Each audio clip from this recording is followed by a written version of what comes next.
I'm very excited about this session because one of the biggest challenges for people is everybody wants a better quality of life. Everybody wants life to be greater, but almost all of us get stuck at times where something stops us, something prevents us from doing something that we really are capable of doing.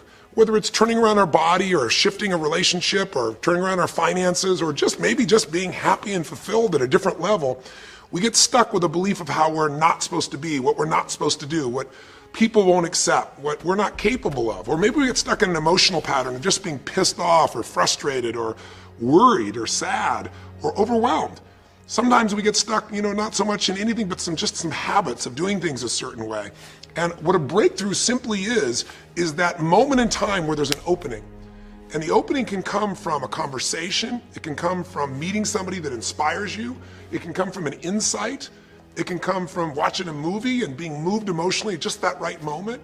It usually comes because something kind of clicked inside of us. Something snapped us and made us look at life through a different filter, in a different way. And it's a real breakthrough because you take that little insight, that little distinction, that little moment, or maybe that little or big emotion inside of you that says, no more, I'm going to change this. And suddenly you do something to make your life better. You break out of the impossibility of life has to be this way or life is controlling me, and you start to take back control of your life. You start to make the shift that creates the quality of life that you really deserve. Everybody experiences extreme stress at some point in their life. I don't care who we are. Something happens outside our control and it hits our life and it knocks us on our tail. It might be a health stress. It could be something with your family. It could be economic, career. It could be something emotional that happens, biochemical. There's so many things. It could be an environmental situation that had nothing to do with you. Every one of us in our lifetime are experiencing extreme stress, and these days, because of the economy and the way we respond to it, the majority of people are experiencing some form of extreme stress, at least according to polls. Stress doesn't come from the facts. Stress comes from the meaning that we give to the facts. Yes, those things have happened, but the real question is, if we fight what's happened, we got a problem. We got to decide, what are we going to do with what's happened in our life? How are we going to take this? How are we going to mold this? How are we going to turn our life around? Because when you come up with a new meaning, you get a new life. So what are we going to do in this session? Well, in this session, we're going to take a look at something from a different perspective. We're going to ask you this question. What is the single force that controls the quality of your life?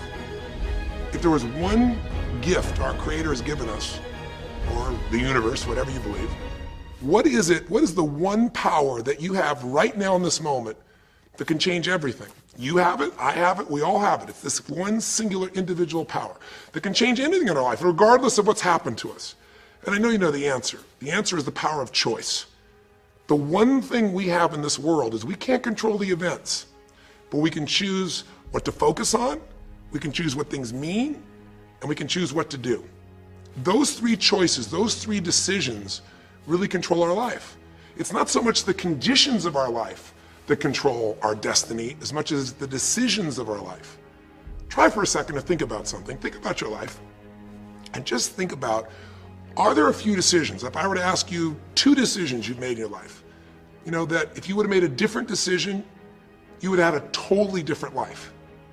I mean, it may be a life may have been better or may have been worse, I don't know, but you would have a different life. I'm not asking you to buy into the fact that you should have known the answers. I just want you to see the power of a decision. How is your life better today because of a decision you made years ago, not just negative ones?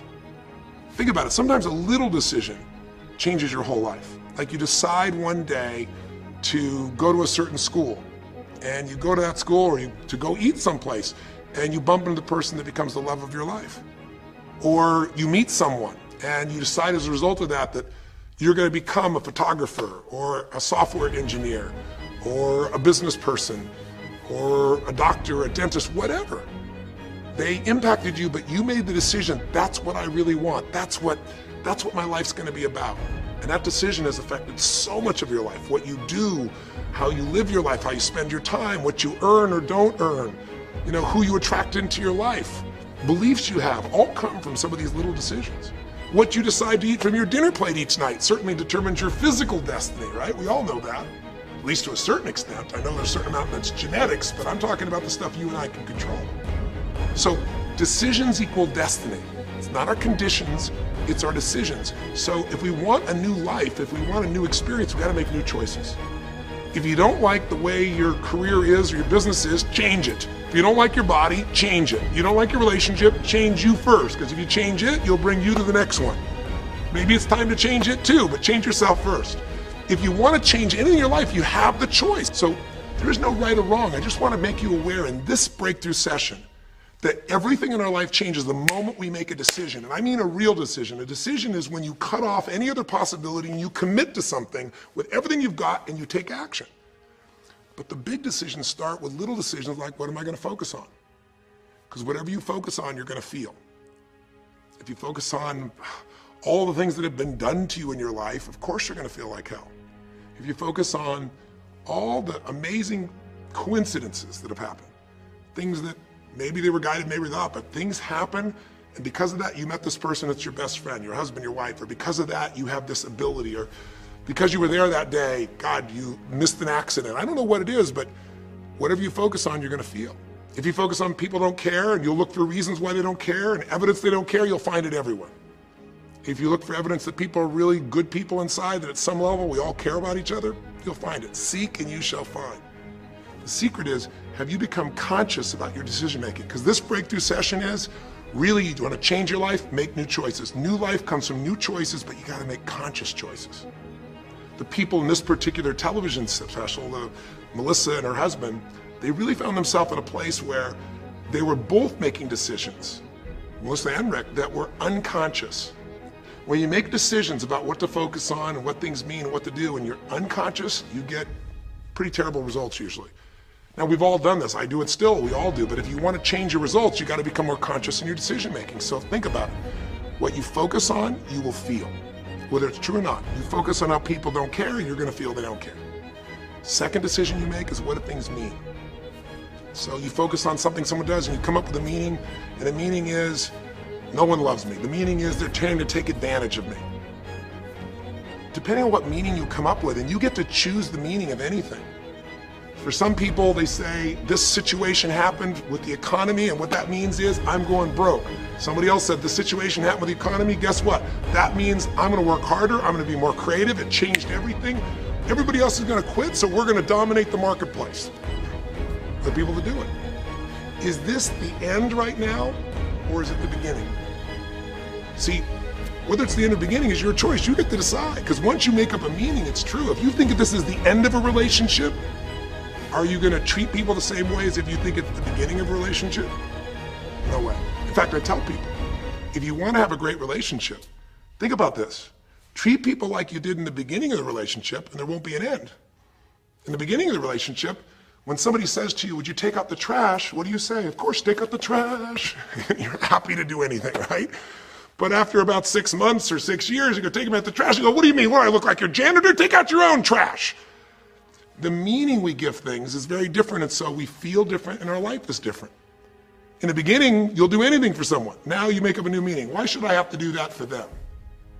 Little choices, like what to believe about yourself, what to believe about other people, whether this is the end or the beginning, start to affect your whole life.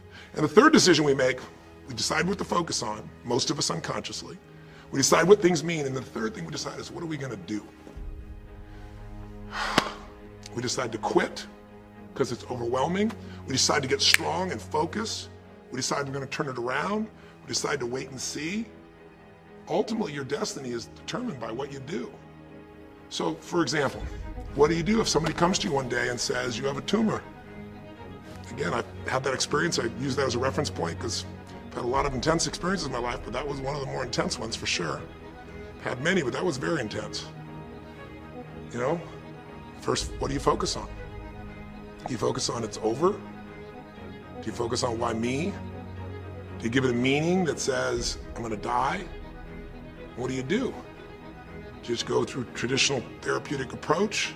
Do you put yourself in the hands of someone else? Do you evaluate this? Do you get a second or third opinion?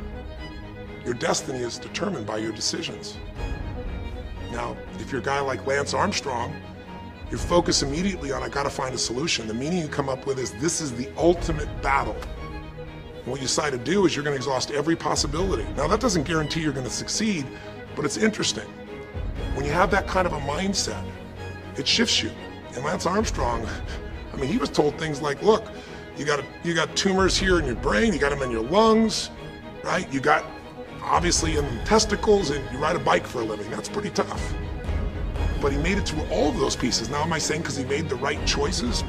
I can't tell you that. There's certainly some grace in everything. I think in life, there's three things. There's our ability to choose what we're focused on, or to commit, to get a result, to put all our intention and focus into something. There's our ability to do the right things, to have the right strategy, to execute. And then there's some grace. There's what some people call luck, some people call grace. There's if you do the right things over and over again and with total focus, sometimes, you get good fortune that comes your way. And you tend to have more good fortune when you're totally focused and decisive and you take lots of action than if you kind of just sit around and accept things like you don't have a future. But the point of the matter is this guy turned it around. What was he like after he got through this problem? After he had his breakthrough, after he faced cancer, racing against some other guy seemed like nothing by comparison. You're not much of a competitor. I faced death. And he goes on to win Tour de France after Tour de France after Tour de France, breaking every record anyone could ever imagine. What do you do decades ago, half a century ago almost now, and someone says to you, go to the back of the bus, and you're African American? One woman just decided, you know what? You can't take my dignity from me. I can only give that up, and I don't choose to give it up. And I will not go back to the bus. The answer is no. And Rosa Parks changed an entire society. Because that day she chose to focus on something else. She gave it a different meaning. This is not a command. You do not have control over me. And she decided to fight. And she changed the direction of a country and of many other countries. She started something. We forget that you don't have to be famous to have the ability to change at least your own personal history, to change the direction we go in our life. We have the power to choose, even if you haven't before. You can finally say, no more, I won't put up with that, within myself or from anybody else. And here's what I'm going to do differently. That's where the breakthroughs really start to happen.